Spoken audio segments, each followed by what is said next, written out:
And Vic Sayas is gonna defend his big blind with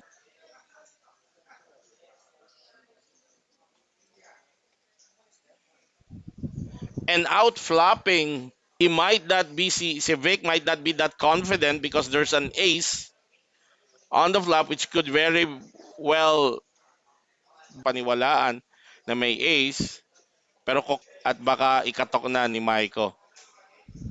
Ayun, baka mamreno na siya rito. There's the check. Check of the two. He's gonna lead out a bet here. Parang wala nang tatawag Maiko. Big bets 100,000.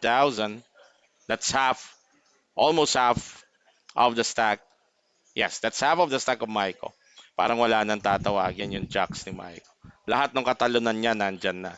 The flush is there, the straight is there, queens and the ace. So,